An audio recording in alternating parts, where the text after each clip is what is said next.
નમસ્કાર. આજે 15મી ઓક્ટોબર, આજે 3 મહાનુભાવોનો જન્મદિવસ છે. એક અબ્દુલ કલામ, 2 મનુભાઈ પંચોળી એટલે કે આપણા દર્શક, અને 3 શેખ આદમ આબુવાલી. આજે આમ 16 તારીખ થઈ છે, પણ છતાંય મને એમ થતું હતું કે મારે આ 3 મહાનુભાવોની વાત કરવી જ જોઈએ. એટલે મને એમ રહી શકાતું નથી, કારણ કે 3 મહાન વ્યક્તિમત્વ છે. એટલે આજે આપણે એ ત્રણેયની એક સાથે થોડી વાત કરીશું. સાંભળજો, મજા આવશે. થોડો વિડીયો લાંબો થશે, પણ જોજો. સાહિત્યકાર તરીકે આપણે એમની વાત કરવી છે. પહેલી વાત કરીએ તો આપણા અબ્દુલ કલામ, એમનો જન્મ 15 ઓક્ટોબર 1931ના રોજ રામેશ્વરમ ખાતે થયો. અબ્દુલ કલામથી કોણ પરિચિત નહીં હોય?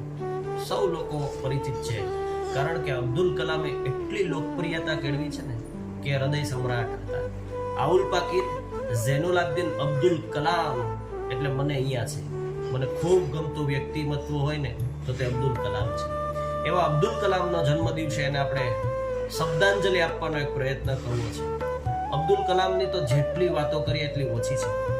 વૈજ્ઞાનિક હતા, ત્યારબાદ એ રાષ્ટ્રપતિ થાય છે, અને રાષ્ટ્રપતિ પદ પૂર્ણ કર્યા બાદ એ માત્ર એક સુટકેસ લઈને ઘરે જાય છે, અને એમના શબ્દો હતા કે બસ આટલી મારી જરૂરિયાત છે. આવું એકદમ સાદું જીવન જીવવાળો કોઈ વ્યક્તિ હોય ને તો તે અબ્દુલ કલામ છે. અને એટલે મને ખૂબ ગમે છે. મને અબ્દુલ કલામની નામ આવે ને ત્યાં મને આમ આનંદની છોળો ઉડે છે. એવું વ્યક્તિમત્વ એટલે અબ્દુલ કલામ. ખૂબ લોકલાડીલા અને ખૂબ પ્રેમ લઈને અબ્દુલ કલામ અહીંથી એવી રીતના તો કે સીધાવે છે. એ આપણા વૈજ્ઞાનિક પણ હતા, અને મિસાઇલ અને અંતરિક્ષ વિજ્ઞાનમાં એમનું મોટું યોગદાન હતું, અને એટલા માટે એમને મિસાઇલ મેન તરીકે પણ ઓળખવામાં આવે છે. આપણે આજે અહીંયા વાત કરવી છે એમની સાહિત્યકાર તરીકેની. અબ્દુલ કલામે લગભગ 25 જેટલા પુસ્તકો લખ્યા છે. એ બધા આમ મોસ્ટ ઓફ અંગ્રેજીમાં છે, પણ છતાંય એના અનુવાદ આપણને મળી જશે.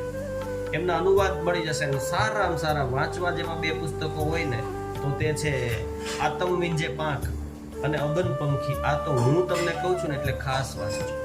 અબ્દુલ કલામને જાણવા હોય, સમજવા હોય તો હું કાંઈ 1-2 મિનિટમાં ન સમજાવી શકું. એ તો વ્યક્તિમત્વ, વિરાટ વ્યક્તિમત્વ ધરાવે છે. એટલે એના વિશે ઘણું બધું છે. ઘણા બધા લોકોએ અલગ અલગ પુસ્તકો પણ લખ્યા છે. ત્યારે આજના દિવસે એ મહામાનવને સલામ કરી અને એમના વિશેની વાત અહીંયા પૂરી કરું છું. બીજું એવું જ વ્યક્તિમત્વ, અને તે એટલે મનુભાઈ રાજારામ પંચોળી એટલે આપણા દર્શક એનું ઉપનામ હતું. મનુભાઈની પણ જેટલી વાત કરીએ એટલી ઓછી છે. એ નવલકથાકાર હતા, નાટ્યકાર હતા, અને નિબંધકાર તો હતા. સાહિત્યની દ્રષ્ટિએ આ વાત કરું, એમનું પદ્ય સાહિત્યમાં ઓછું યોગદાન હતું, ગદ્યમાં મોટું યોગદાન છે. એ સિવાય મનુભાઈનું વ્યક્તિમત્વની વાત કરીએ તો ઉત્તમ કેળવણીકાર હતા. એ સિવાય સ્વાતંત્ર્ય સેનાની હતા. એમણે પોતાનો અભ્યાસ અને ધંધો છોડીને સ્વતંત્રતાની જે લડત હતી ને એમાં ગાંધીજીને પૂર્ણ સાથ સહકાર મનુભાઈ પંચોળીએ આપેલો. એટલે એ દ્રષ્ટિએ સ્વાતંત્ર્ય સેનાની પણ હતા, અને સમાજ સેવક પણ હતા. સમાજ સેવામાં પણ મનુભાઈનું મોટું યોગદાન રહેલું છે. શિક્ષણમાં મનુભાઈએ બહુ મોટું કામ કર્યું છે. એમણે શરૂઆતમાં મનુભાઈના જન્મની વાત કરીએ તો 15 ઓક્ટોબર 1914ના રોજ વાંકાનેરના 85 ગામે એમનો જન્મ થયો. 1938માં એમણે અંબાલામાં દક્ષિણા મૂર્તિમાં એ અધ્યાપક હતા. પણ આપણને બધાને ખ્યાલ છે કે મનુભાઈ પંચોળી સાથે જોડાયેલું નામ એટલે લોકભારતી સણોસરા. લોકભારતી સણોસરાની સ્થાપનાથી એમાં જોડાયેલા છે. નાનાભાઈ ભટ્ટ દ્વારા એની સ્થાપના થયેલી, પણ એમના સ્થાપનામાં મનુભાઈનું મોટું યોગદાન હતું. એટલે 1953માં લોકભારતી સણોસરાની સ્થાપના થાય છે, અને ત્યારથી મનુભાઈમાં અધ્યાપક હતા, નિયામક હતા, અને મેનેજિંગ ટ્રસ્ટી પણ હતા. અને લોકભારતી સણોસરાએ બહુ મોટું કામ કર્યું છે, એ આપણે બધાને ખબર છે. 1970માં ગુજરાત રાજ્યના શિક્ષણ મંત્રી પણ હતા. આપણે કહીએ છીએ ને કે કેળવણીકાર હોય એ શિક્ષણ મંત્રી હોય એ સારું, તો આ મનુભાઈ હતા. 1970ના સમયગાળાની અંદર ગુજરાત રાજ્યના શિક્ષણ મંત્રી તરીકે પણ મનુભાઈએ સેવા આપેલી છે. એમની નવલકથાઓ, કેટલીક પ્રખ્યાત નવલકથાની વાત કરીએ, બાકી એમણે ઘણું બધું સાહિત્યનું ખેડાણ કરેલું છે. બધાને હું ન્યાય નહીં આપી શકું, પણ થોડી વાત કરી અને આપણે આગળ વધીએ છીએ. એમની બંદીઘર નવલકથાથી એમની લેખનકારીની શરૂઆત થઈ છે.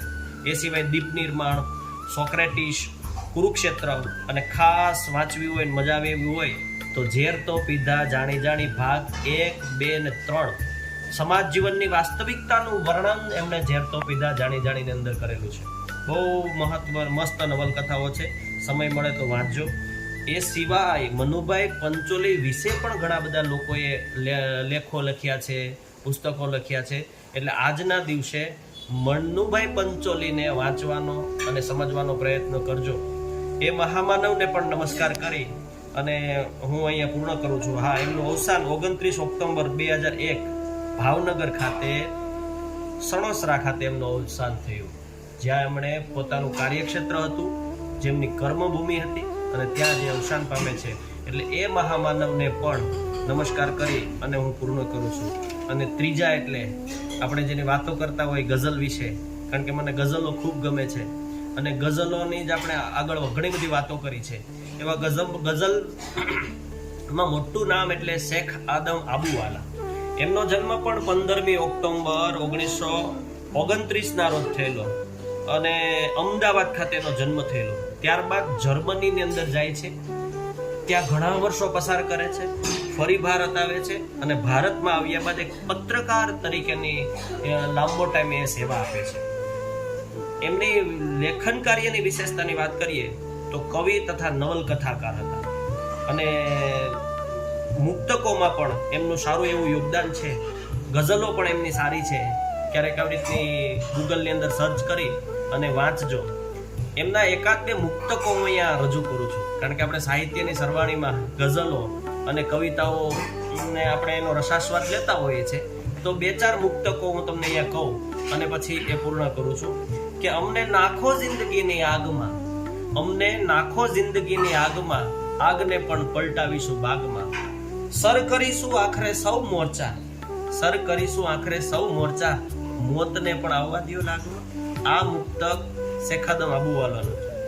બીજી એક વાત કરીએ તો બીજું મુક્તક છે. મુક્તક એટલે 4 પંક્તિનું હોય છે, દુહાથી થોડું મોટું હોય છે. મુક્તક એટલે ગાગરમાં સાગર સમાન છે. એ મુક્તક એટલે મોતી પણ કહી શકાય. એ ટૂંકમાં ઘણું બધું કહી જાય છે, બરોબર છે.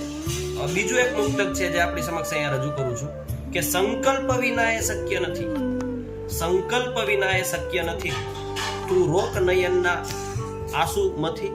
એક વખત આમ નયનના આંસુ રોકી તો જો એમ. તું હાથથી મુઠ્ઠી વાળી જો, તું હાથની મુઠ્ઠી વાળી જો, રેખાઓ બધી બદલાઈ જશે. તું હાથની મુઠ્ઠી વાળી જો, રેખાઓ બધી બદલાઈ જશે.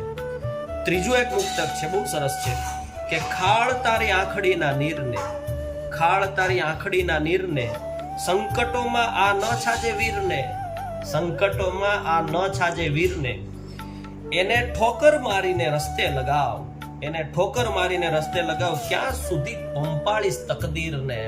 તકદીર તકદીર કરીને કાં બેઠો રહે છે, કામે લાગ તો તારી તકદીર બદલાઈ જશે. બહુ મોટું યોગદાન છે એમનું પણ સાહિત્યમાં. ચાંદની, અજંપો, હવાની હવેલી, સોનેરી લટ, ખુરશી અને તાજમહેલ એ એમના ગઝલ સંગ્રહો છે. બહુ પદ્યમાં બહુ મોટું યોગદાન છે, ગઝલોની અંદર બહુ મોટું યોગદાન છે. એટલે આજે શેખ આદમ આબુવાલાને પણ આપણે એમને એમના સાહિત્યને વાગોળી અને એને શબ્દાંજલિ આપવાનો પ્રયત્ન કરીએ. ખાસ તો આ 3 મહાનુભાવોનો 15મી ઓક્ટોબર ના રોજ જન્મદિવસ હતો. ફરી એક વખત જોઈ લઈએ. અબ્દુલ કલામ સાહેબ, પછી આપણા મનુભાઈ પંચોળી સાહેબ અને શેખ આદમ આબુવાલાને આજે આપણે યાદ કરી અને મારી વાતો હું અહીંયા પૂર્ણ કરું છું. જય હિન્દ.